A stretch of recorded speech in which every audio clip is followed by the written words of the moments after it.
thousands of claims, and we'll help you through the process. Don't go with the out-of-town fly-by-night contractor. Most storm damage goes missed by the untrained eye. Trust Snap Construction for your free storm damage evaluation. For your free storm damage evaluation, call Snap Construction at 612-333-SNAP or visit them online at snapconstruction.com. That's 612-333-SNAP or snapconstruction.com. In the heart of the Northeast, there lies a hidden beast, a dragon's lair at the crossroad, guarded by the maiden Mother Crone.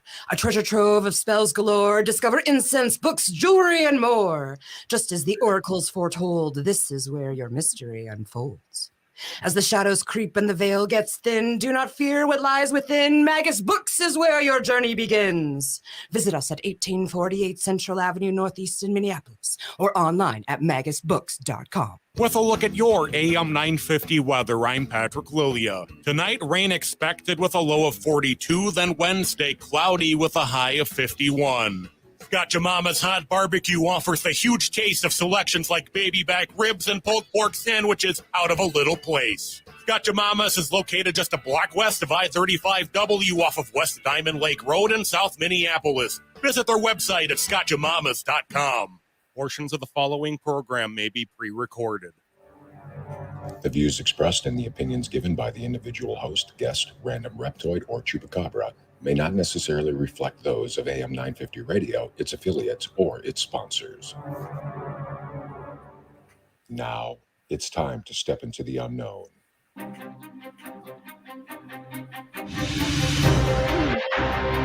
There are things people experience but never talk about.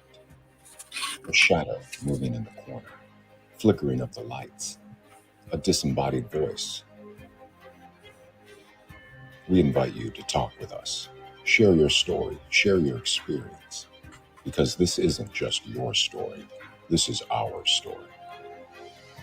This is GhostBox Radio with Greg Bakun. And this is GhostBox Radio on AM 950, where every night we talk about the paranormal, ufology, Bigfoot, and so much more. My name is Greg Bakun. Thank you very much for joining me tonight. And I do have to do a quick apology to those who wanted to tune in last night.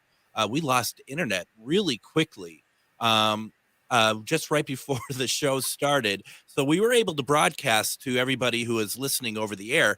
But for those of you watching on the internet, unfortunately, that wasn't going to happen. And then we had a problem with the audio file, but all that got sorted out. And it is currently up both on AM 950 AM website as well as ghostboxradio.com. You can go and listen to last night's episode with Pamela Pierce. We're talking about the legend of Boggy Creek, and she gave some very interesting information that's kind of breaking news in the Boggy Creek community, if you will. And I definitely think you should go check it out if that's the sort of thing that you really enjoy. It's a great film. And I think that it was a great interview. So please check it out if you can. Driving in, I was just talking to my guest, Cheryl, driving in, and it's raining, which that's not a big deal. It's November, but it's also lightning. Anybody in the Twin Cities seeing lightning out there tonight? That's really interesting. I enjoy that a lot. It's very purifying, isn't it? That rain is very purifying tonight. And I just thought it was, wow. We still get lightning in November. I'll take it. I love that sort of thing. So if you're in the Minneapolis area and you've been seeing lightning, let me know. I think it's really exciting. It's been a good night, actually. I mean, lightning aside and everything, it's nice to have good nights once in a while. I know that sounds silly, but you got to really enjoy them when they come up, and a real pleasant night. I even played Yahtzee tonight. I haven't played Yahtzee perhaps ever in my life. And it was like clearly that showed when I played it, but that was fine too. The Yahtzee was great. There were some other activities that were even more fun that were had that night. It was a great evening, and you just got to enjoy those. Something else I've been enjoying, and that is there's so much good stuff out there, good books and whatnot. And I was really excited to reach out to my guest, Cheryl Lynn Carter. She had written, I thought it was new. This is actually a book that's been out for about a couple years now. It's called Dimensions, Mysterious Triangles of the U.S. We've had Cheryl on a couple months ago. What an amazing conversation that was. And right away, I wanted to make sure if she was available to be able to bring her on and talk about this book and, quite frankly, any book that she has to offer. It's always amazing. Cheryl, welcome to GhostBox Radio. Welcome back. Yeah, you're talking about thunder. I remember when I lived in Duluth, we'd have a big snowstorm and there'd be lightning and thunder. You lived in Duluth? Yeah. Duluth, Minnesota? Yeah. No. Oh. Yeah. Yeah. No. Which one is it? Duluth, Minnesota. Yeah. Okay. Yeah. right on Lake Superior. Yeah. Yeah. I didn't know you lived in Minnesota. Long time ago. Yeah. I remember it got so cold. There was a ship coming in and it got froze and it couldn't get to shore. It couldn't get back out. Wow. The helicopters were dropping food down to the guys. Yeah. Fun time. I believe it. I mean, that place and the hills, the roads with the hills in Duluth. I mean, driving that in the winter, I've never had to, but I lived on top of the hill. I didn't go downtown in the winter. No way was I driving that hill. So we're gonna talk about your book in a second here, but up in Duluth, did you? I mean, a couple places. Now you said it's a long time ago, so it was before NOPEMing was available to investigate, which is outside of Duluth.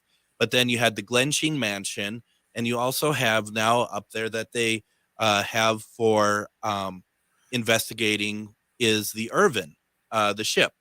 And I've been to two of them. I've investigated two of them, and it's great. I love Duluth, but like you said, I wouldn't. I have friends who live up in Duluth, and that is great. But I really have a hard enough time driving around in the cities when it's winter, let alone going up to Duluth. Too much snow. I remember when we first moved there. It was October, and it snowed 12 inches. I said, what? Okay, so they cleared it up. Poor kids couldn't trick or treat. It was messed up. So then a week later, it starts snowing again as I'm going to work. And I get to work and I was working the night shift. And one of the women says, well, if they let us go home, I'm going home. And I said, I just got here. I'm not going anywhere. I'm from Illinois. I'm not afraid of some snow, right? And it kept snowing and snowing. And she goes, it's a whiteout. I go, yeah. I didn't know what a whiteout was. Oh yeah. So that's when when we had to walk from our parking lot across the parking lot where they would pick us up in trucks and take us home because our cars were buried. And it was lightning and thundering during this blizzard. I couldn't believe it. I go, it was. Now, can I ask you, was that in 1991?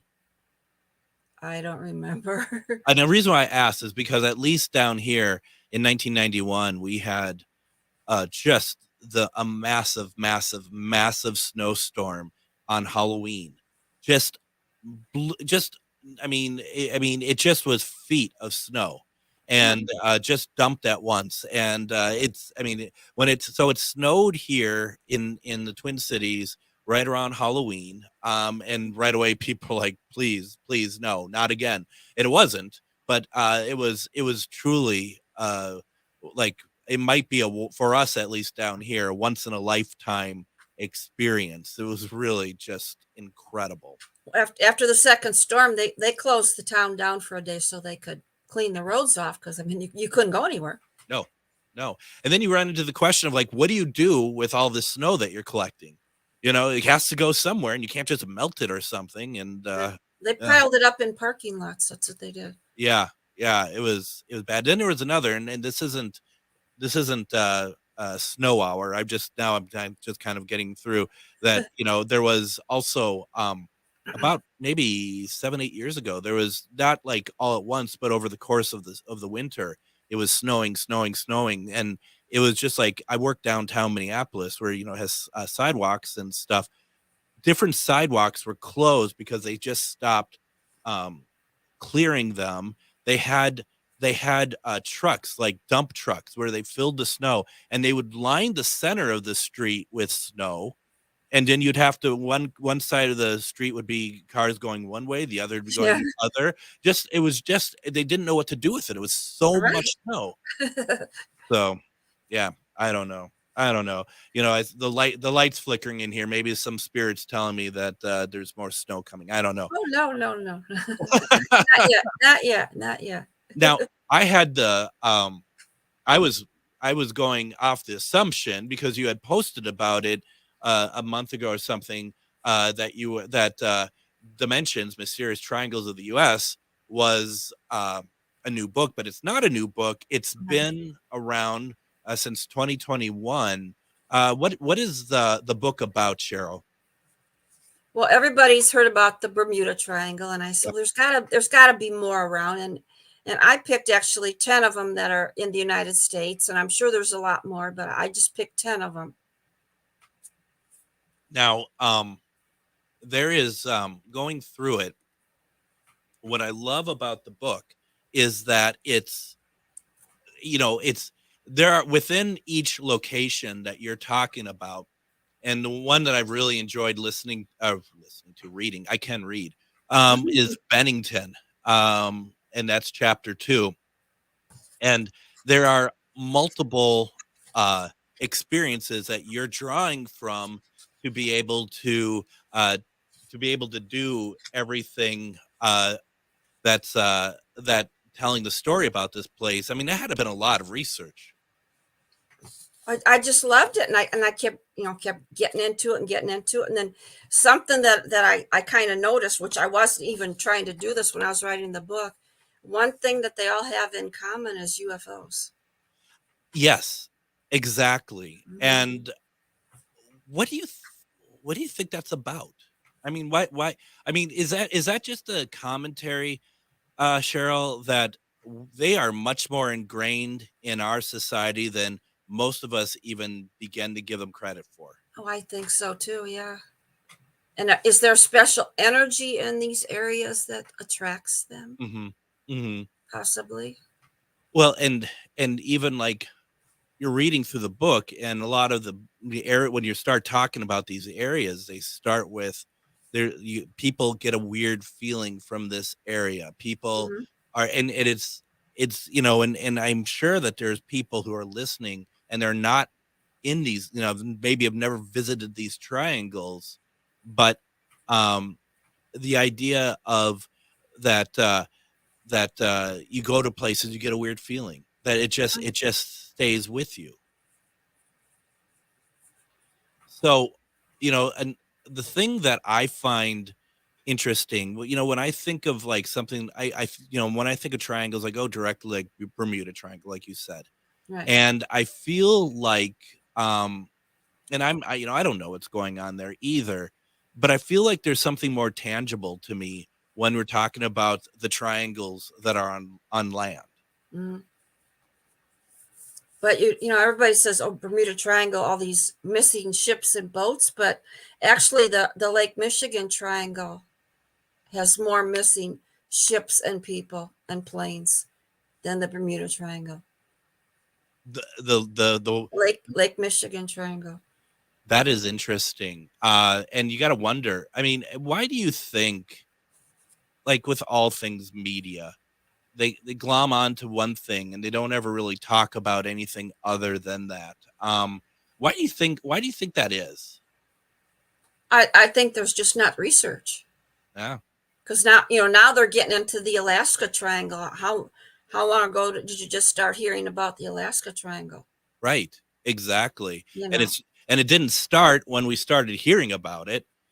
It's been around for exactly. So I mean, they just need to do more research and find all this cool stuff that they're missing. Why? This might be a really silly question, but why we call them triangles? Why? I mean, and I understand we're really talking like an area that gives us a triangular sort of. Most of them are triangular shape, but some of them are even squares. That I've noticed. Some they're not exactly triangles. I don't know why they say that. I guess they just say that to give you some kind of a visual. Yeah. So somebody can go, okay, it's these 3 cities. This is where it lines up, Right. And it kind of is. I think that's also a good way when people hear about like a landmass, and I mean that even for Bermuda, and we're calling it a triangle, that, we're going to immediately think of Bermuda Triangle. So it kind of gives us the idea of like, oh, well, this is in the same sort of vein as that. So it kind of helps you understand what's being talked about too. So like the Bennington Triangle is not really a triangle. That one's more like a square shape. Yeah. And it doesn't sound as cool calling it the Bennington Square. Square, yeah. So, yeah, no, it's even back then, it's all in the marketing, Cheryl. It's always, getting the flashy name and stuff. Yeah. So, and then there was something else that we were talking about, because I had brought up to you about the Hudson Valley Triangle, which we don't really know. I don't know a ton of it apart from the Discovery Plus special. But as you said, it's like you just picked 10 to go into the book. Is there a lot? Like, obviously there's more, but is there like a lot more, do you think? Well, I bet there are. I bet each state has their own little area. Wow. I would think so. Yeah. I mean, that's incredible. That's incredible. I mean, but once again, it just goes to show there's weird stuff everywhere. There's stuff that we can't explain happening everywhere. And it's a matter of, it's also a matter of people talking to each other in the community too, isn't it? Right. Because you'll know something weird's going on, but you don't want to tell somebody because they'll think you're strange, and they're thinking the same thing you're thinking. Absolutely. I mean, it's incredible. And it's a really shame. I mean, it's better now, but it's still pretty bad in terms of people not wanting to share their experiences because they're afraid of even as simple as being laughed at. Mm-hmm. And it still happens that people laugh at you. Even as, paranormal has become such a big deal now, and yet there's still people that will laugh at you if you talk about something. That's why I like being a MUFON member, because you can come to our meetings and we talk about everything, not just flying saucers. We'll talk about anything strange. Yeah. And you can come to our meetings and nobody judges you. Nobody laughs at you. They want to hear your stories. And I like that. Because that's how we learn. Yeah. And that's how we grow. And, I've had a pretty good run doing this, where I talk about, and I'm very open about being a paranormal investigator, that I do the show and stuff. And I have to admit, there was a time, I think within the last few months, that I had mentioned it to someone and they kind of scoffed at me. And I have to admit, I kind of took a step back, like, because I wasn't used to that. And it was like, wow, okay, that's very closed-minded. It always surprises me when, and I'm not equating it to this, but it surprises me when you have people who think that we're the only intelligent life in the universe, and that just makes no sense whatsoever. I totally agree. Yeah. Look at all these ancient sites and stuff. There's another subject. All these ancient sites, who built them, Absolutely. Nope, absolutely. Cheryl, why don't we go ahead and do this? We're going to take our first break. When we come back, we have so much to talk about. We're going to talk more about her book, Dimensions, as well as a whole lot of things. We got quite the guest with us tonight, and we're going to take advantage of it. You're listening to GhostBox Radio on AM 950.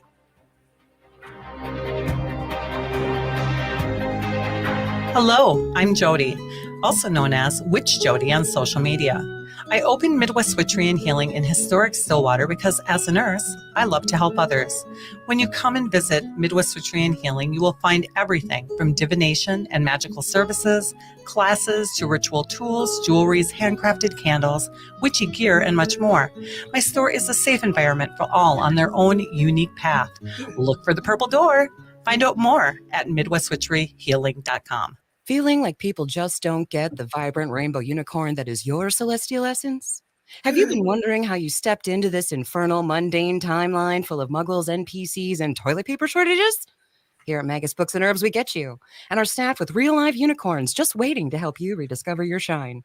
So come explore your magical side with books, herbs, incense classes, and more at 1848 Central Avenue Northeast in Minneapolis or online at magusbooks.com. Reach your highest level of consciousness and well-being with metamorphosisconnections.com. Metamorphosisconnections.com is an online directory of the best holistic and metaphysical practitioners to help you make your most informed choices. You can search metamorphosisconnections.com for classes, events, wellness and life coaches, plus metaphysical products and shops.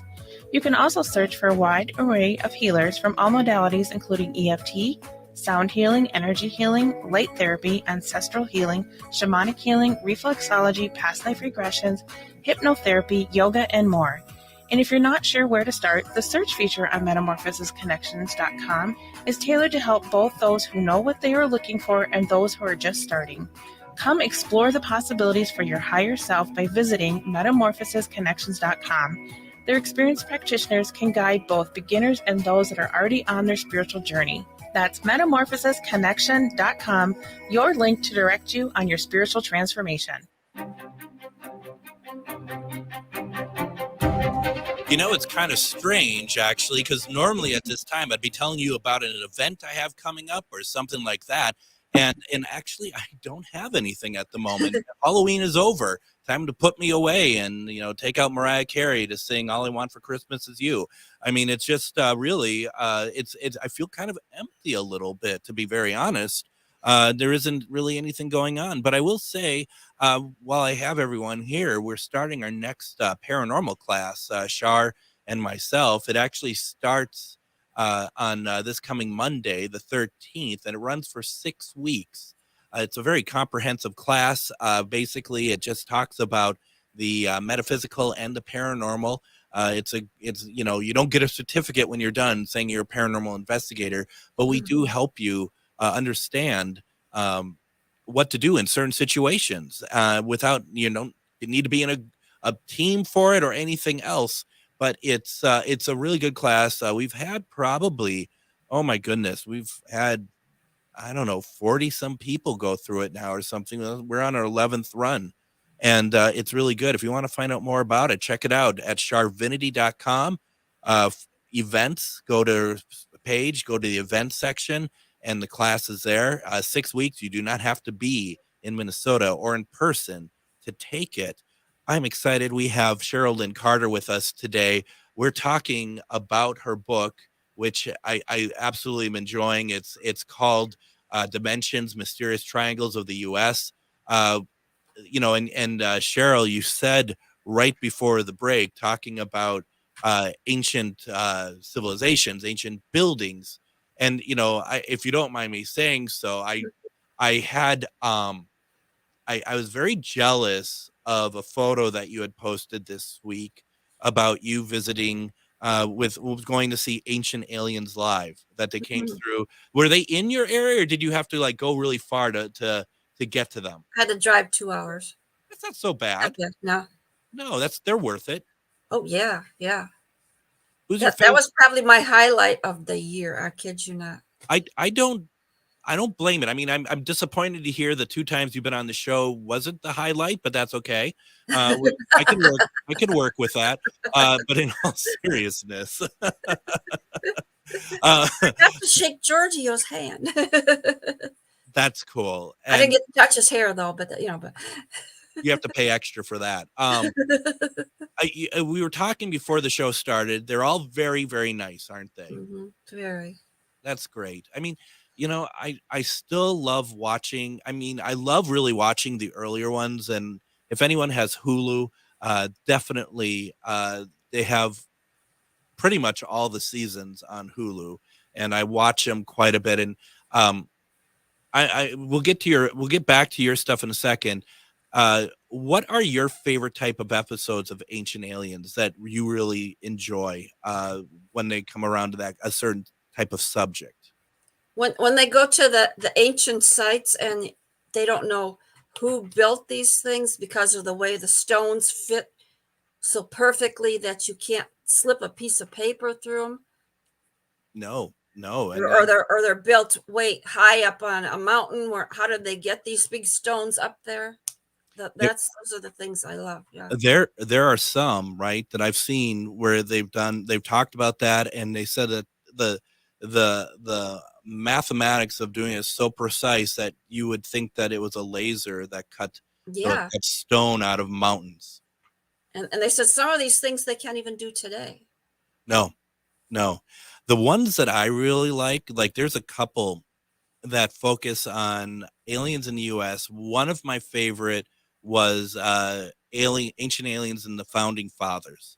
And that's a really good one. I love those type of historic, which is, in the grand scheme of things, it's actually very recent history, really, when you think about it, but it's very interesting to me. And also, like, there was one on the Ark of the Covenant. That's always a good one. Yeah. Yeah, those are, I love those mysteries of religion versus what could have happened with outside with outside interaction, I guess. Now we are talking, and this book is available on Amazon, and also Cheryl, if you're fine with it, I put it on my website, ghostboxradio.com, with the Amazon link there. If anyone would like to purchase her book, please check it. Please consider going through my site to get it, because we get a little kickback going through us. We're doing the affiliate program over there. We'd make probably 10 cents off of it, Oh, wow. in 2 million years I can retire. The book is called Dimensions, Mysterious Triangles of the U.S. Is there a favorite location that you wrote about in this book that really sticks out to you of like just overall what you've learned? I thought you want to talk about your favorite Bennington Triangle. Well, we can talk about all. We can start there. Okay. Yeah. Well, in 1999, this group of filmmakers went out and they made a real low budget film, and they called it the Blair Witch Project. I'm sure everybody's heard of that. Mm-hmm. I still love that movie, even though some people don't. Yeah. And it was about people that got lost in the woods. They saw strange lights. They heard crazy sounds. They went insane. They disappeared. That can't really happen, right? It was just a movie. Well, there's a place in the Bennington Triangle, which is located in Vermont, and it's in Glastonbury, and there's an area, it's a nature trail, and it's called the Long Trail. And in 5 years, from 1945 to 1950, people started disappearing as they were going down the trail. It was just a regular hiking trail. Yeah. The first person that disappeared was Mitty Rivers, and he was actually a trail guide. He was a trail guide for years there. So he knew what he was doing.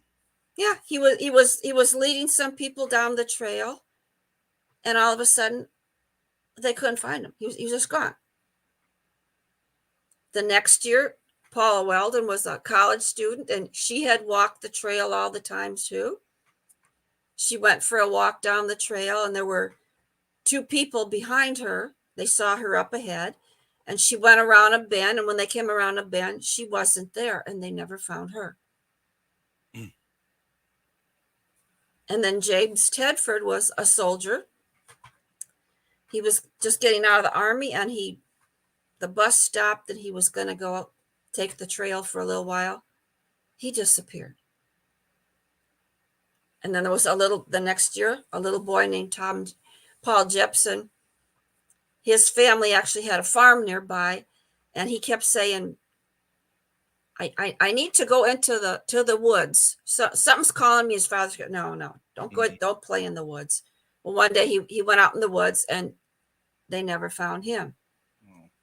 And the last one is Frida Langer, and she was camping with 4 friends, and the 2 women were walking along the water, and she kind of fell, and I'm going to go back and change my clothes, and I'll meet you guys.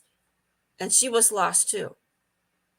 And it's all around the same spot on this long trail. Do they walk into another dimension and get lost? Right. That's what I'm wondering. Just so happens like they go through like a doorway or something. Yeah. And that's what I'm thinking happens. Except the boy though, the small child, possibly could have been beckoned. True. I wonder. I mean, but there's, all sorts of like, all sorts of questions that come around after that. Has anyone, to your knowledge, done like a thorough like walkthrough or search of that? I mean, obviously they must have. If all these people are lost, that someone is trying to find them. Oh yeah, they had search parties out looking for these people, but they never found anything. Completely without a trace. Right. Do you? In that same spot, yeah. And then it stopped after the 5 years. It just stopped. So there hasn't been anything in a long time. No, it was the 5 years and it stopped.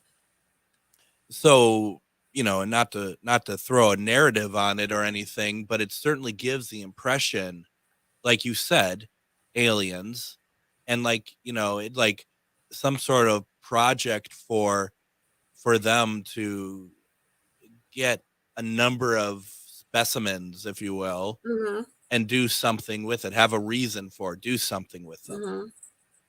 And here you had all different kinds of people. So yeah, you had several different specimens.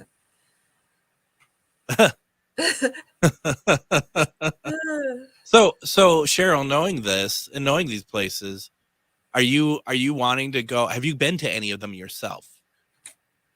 Well, and I used to live in Illinois, and I never knew at the time that we had a triangle in Illinois, or I would have been there. And then I'm researching, there's actually 2 triangles in Illinois. So the one is called the Little Egypt Triangle, which is, it's the tip of Illinois. And all I remember noticing all the towns around there had Egyptian names, like all these areas that were around the Nile in the Bible. And I guess that's why they called it Little Egypt. Right. And another thing that's down there, it's a civilization called Cahokia Mounds. And I did go down there. You saw my pictures in the book. I love Cahokia Mounds. Yeah. And it was the largest civilization north of Mexico. And it used to have, at one time, they estimated the civilization had like 400 mounds. These are burial mounds.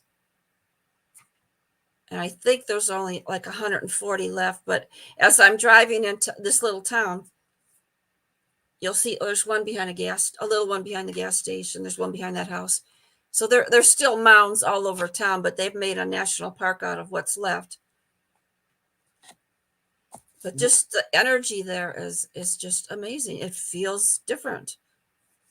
Well, yeah. Now, what did they do with the mounds? Because there's so many of them. Did they just like dig them up? I mean, well, it's like a farming community, so farmers probably just plowed them down and. Wow. I'm sure, yeah. Which makes you wonder then what happened to.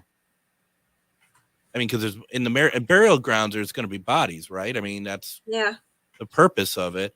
And you gotta wonder what happened to the to all the bodies then. Well, not just bodies, because the ones that they have now that they've used the ground penetrating radar. Some of them they've dug into them a little, and there's all kinds of pottery and jewelry and stuff. Sure. So a lot of antiquities, a lot of cultural antiquities are probably been destroyed or scavengers, they're selling them, and who knows? Yeah, that's that's unfortunate. The stuff I've seen in their museum, it would be worth a lot of money. Yeah. Right. Yeah, there's probably that. And it's just really a shame too. Especially, not, maybe it's not, but I mean, it just feels like that so much of that stuff back early on, so much of that stuff might have been seen without people really understand the historical value of things, and just go ahead and we'll take it and either steal it or just destroy it because it's in their way. They don't find value in it. And that's one of those things that's just really a real crime. That's just a shame. Well, and they don't understand. This is somebody's grave. Well, these mounds were somebody's grave. Yeah, absolutely. I mean, it's just really, it's crazy. And I mean, could you imagine if all those still existed, how amazing that would look? I just what I saw was so amazing. The tallest one is called Monk's Mound, and it's about as tall as a 4-story building. Wow. And they actually put steps on there. You can walk all the way up to the top. So I walked all the way up to the top. Wasn't too bad. And when I was to the top, I looked over to my right, and I could see the St. Louis Arch. I was that high up in the air. Oh, wow. And there were cars driving by, and they looked like ants. I kid you not. I was way up there. Wow. Wow. And if you go in the middle of the mound, you can feel there's a vortex that goes all the way through it. That was my next question. I mean, not necessarily about the vortex, but about energy, going and feeling the energy, feeling the vortex. Do you think that's all the mounds would have been that way, or do you think it's just that one? And I don't know. I didn't get to stand on top of another one. I don't know. Yeah. Well, the other ones are even as tall as that one, because that was somebody really important in that one. Sure.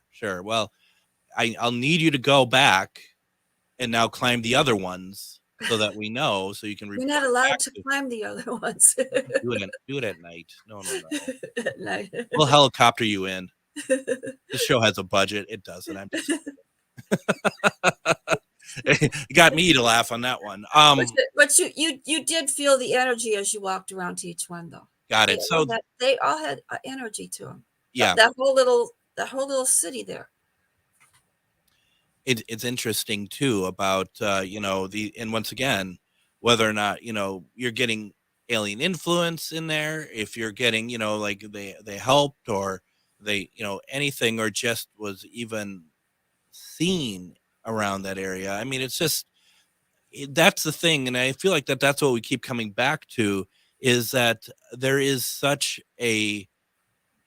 to be such a better understanding of alien then, meaning just in past history, than now. And it seems like that there is something that kind of turned history into modern history, and whenever that happened, a lot of stuff had been thrown out, including any sort of memory or anything about any sort of alien influence that we might have had. Right, because I think people they used to say, wonder where this happened. Did someone from another place come here? And then you became modern and go, no, we invented this. And you just let it go. Yeah. Yeah, absolutely. I mean, just imagine, for what we consider at the dawn of time for us, stuff like the pyramids in Egypt were already old by that point. There's been more history probably forgotten than actually recorded, probably. Well, and there was a time when they didn't have a language. Right. This is how we don't know who built different things or why. Yeah, absolutely incredible. Cheryl, why don't we go ahead? Let's go ahead, take our second break. When we come back, if anyone has any questions for Cheryl, please put them in the comments section. Could talk about anything. We're going to talk about aliens. We're going to talk about ancient aliens, all sorts of good things. You're listening to GhostBox Radio, AM 950.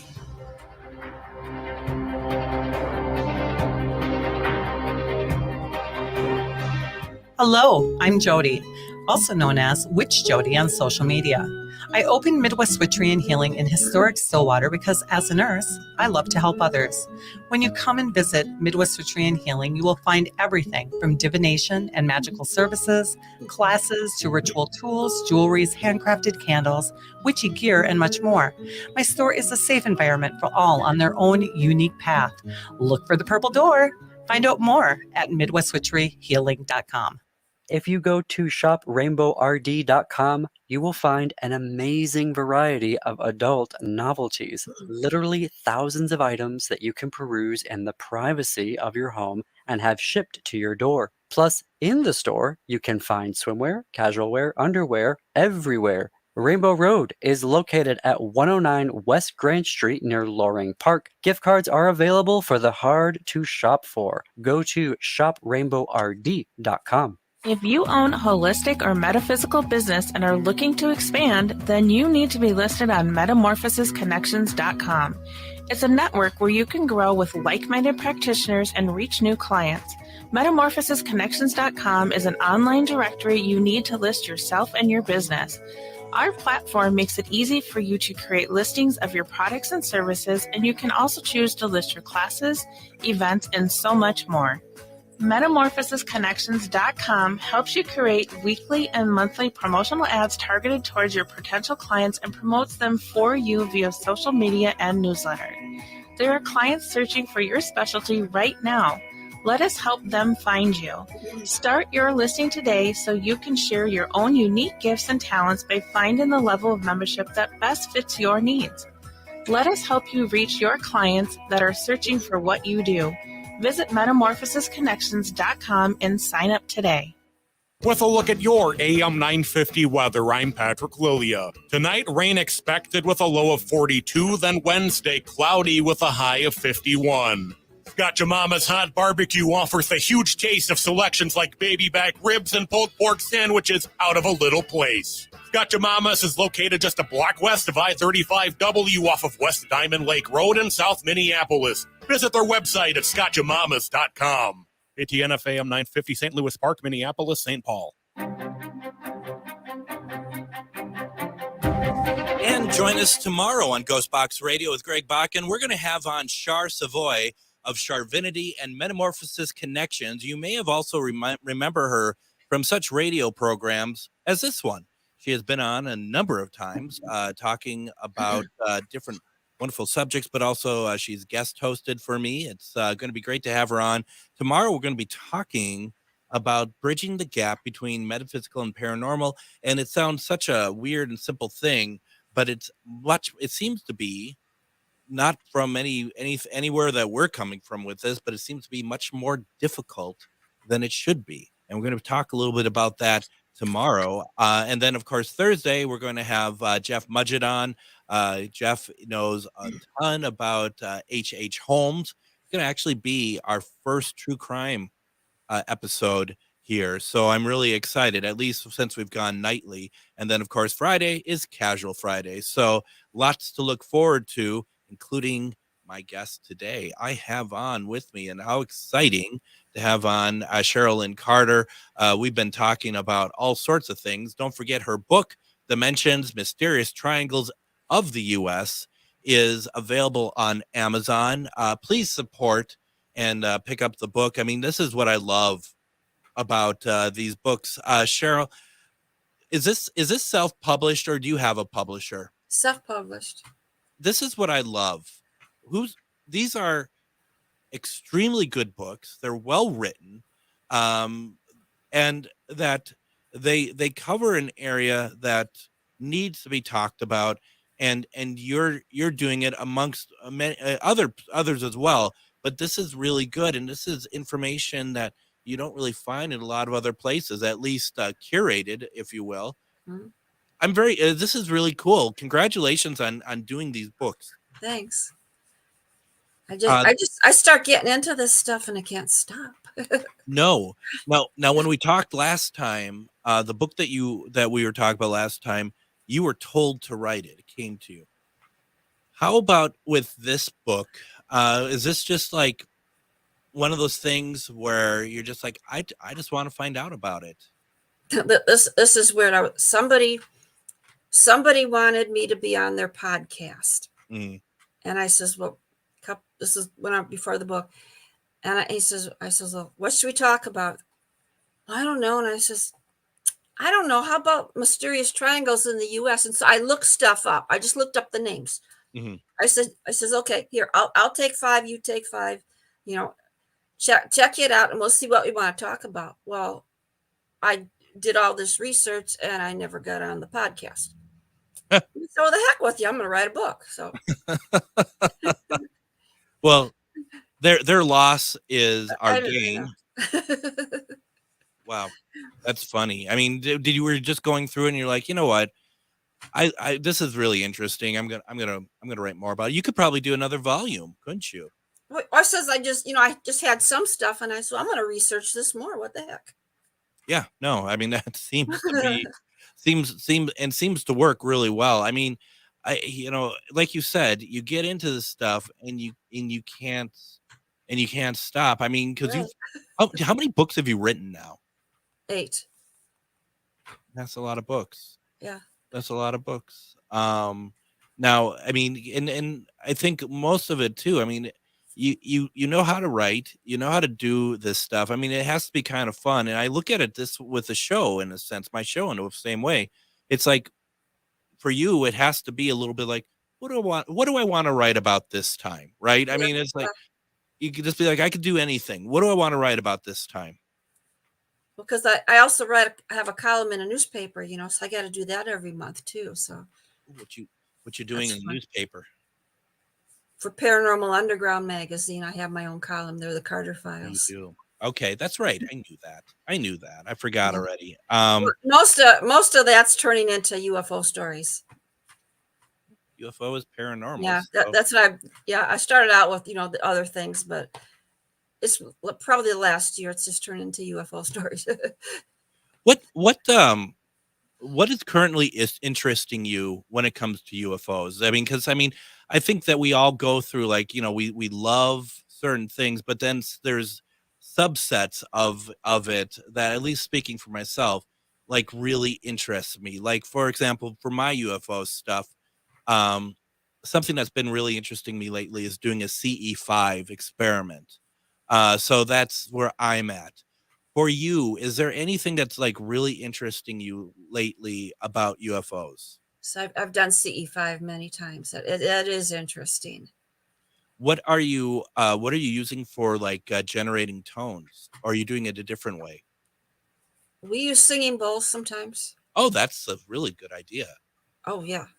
And we're by a soccer field and there's woods behind us. And I've been in the woods. There's nothing in those woods. I've been in there in daytime, nothing. And we use the singing bowls and something comes out of the woods.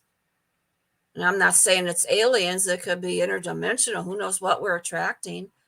And I've got photos of, I don't know what it is. It wasn't human. What did this being do? Did it come out of the woods, walk out, run out? I saw it. I thought it was a ball of light sitting on the ground. So I took a picture. Yeah. And then when I blew it up, it wasn't a ball of light. It looked like a little alien baby. It did. Wow. And another time we saw, because we sit in a circle and I was facing the woods. And another time we had like somebody turned 2 flashlights on. But they had to be big, like basketball size, because we're pretty far away from the woods.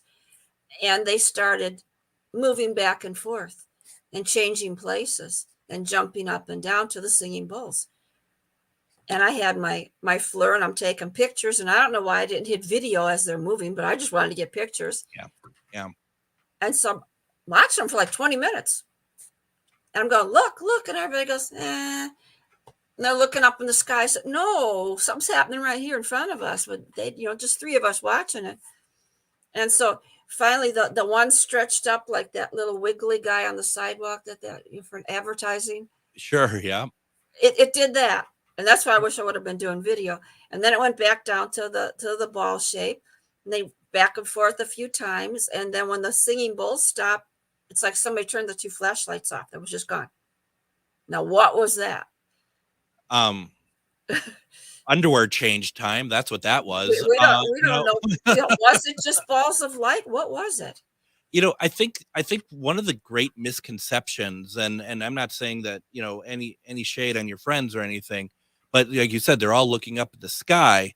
But I mean, I'm of the school of thought that that's exactly where you really don't need to be looking, because I think that they could be anywhere around here at any time. Right. And if they're going to come, they're going to come land. So don't bother looking in the sky. They're coming down, right? They're gonna be multiple steps ahead of us anyway. Right. Yeah. Because another time now, here we are in the grass. There's nothing in the grass, and all of a sudden there was lights. There were lights in front of us on the grass. What was that? It's grass. Right. Why was the grass lighting up?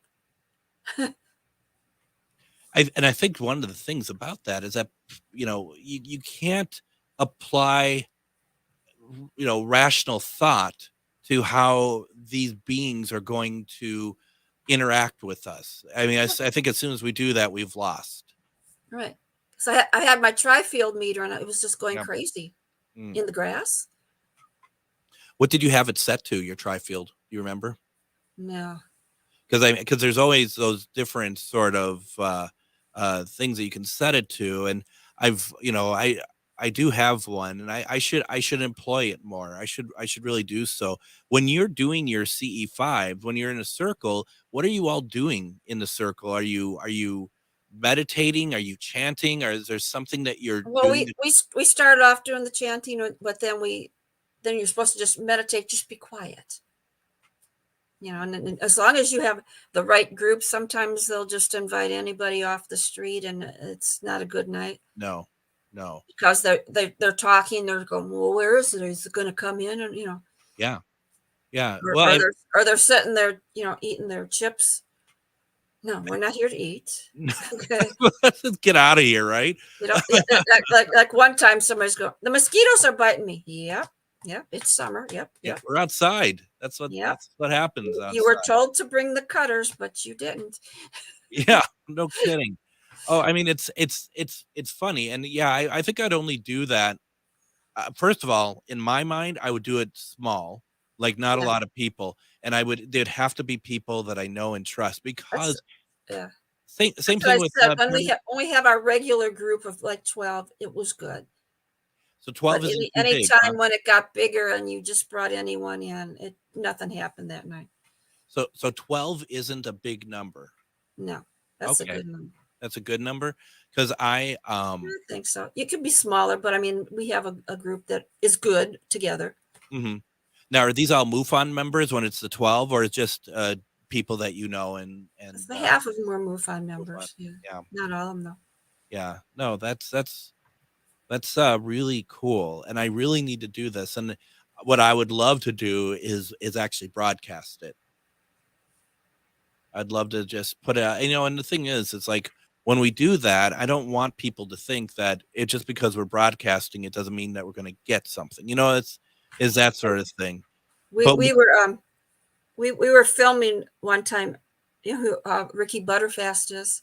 Yeah, he works for SET. Yeah, so he was there that night, and they had a film crew. They were going to film what happened, but nothing happened that night because there was a film crew there. That's the one thing I worry about too. Nothing happened that night. Yeah. No. we did a investigation live here, actually, on the radio show here for Halloween over in Stillwater, Minnesota. And I'll be honest, I wasn't expecting a whole lot to happen there, because that's kind of the law of average, really. Mm-hmm. But we ended up getting really interesting activity at the location we were at. And then Adam, who does the board here on Thursday and Fridays, he stepped in while we were away, and he brought some equipment, and he was getting activity here when somebody at the Stillwater activity, when Shar at the Stillwater activity asked for stuff to go off here, it went off. That's answered. The best when that happens. See, that's intelligent. It is, and it was a really fun. And so, yes, I mean, and I totally understand that there's a more than likely chance that if we're trying to reach aliens and we're doing a CE5 and we're trying to broadcast it in any form, that they're going to be well aware of it, and that they may just decide that they want nothing to do with it and not take part. And that's the thing. And maybe the first time we do it, we just do it because we want to do it at the end. Well, I mean, they had a lot of cameras there. If you're just going to do, year one, you'll be okay. But yeah, it was like they had the big setup, and I go, no, this is too much here. Yeah. Did they do the lights as well? The Yeah, big yeah, lights? yeah, Oh my yeah. God. Yeah, that's what I mean. I go, no, this is not. No, this isn't gonna. I knew it was. Cause I'm telling them all the cool stuff coming out of the woods, and then nothing happened, But Well, and that's just it too. It's like, I don't know how well people will take if they came along and then actually something happened. And that's the thing. Careful for what you wish for, because it just might happen. And if we're going to do this, that's why we're doing it, because we want something to happen. That's the point of it. And it has to be anything, not just a craft up in the sky. Like I said, there's things happening on the ground all around us. That one time I was sitting next to my friend, we had our lawn chairs, and I had my tri-field on the ground and in front of me, and he had his in front of him. And we looked over, and I got a picture of it. Some kind of a hand or a claw had reached over across, and it touched my tri-field and made it go off. Oh, goodness. It could not have been either of our hands, the way it was situated. Yeah. That's unbelievable. How amazing is that? Once again, the book is called Dimensions, Mysterious Triangles of the U.S. It is available on Amazon. Please go check it out. And please support Cheryl Lynn Carter. She is an amazing writer. We'll get you back on here soon. Okay, Cheryl? Mm-hmm. Thank you for joining us. And then we'll be back tomorrow with Shar. Everyone, have a good evening. Take care. Hi, it's Matt McNeil. Listen to the Matt McNeil Show from 3 until 5 weekday afternoons right here on the Progressive Voice of Minnesota,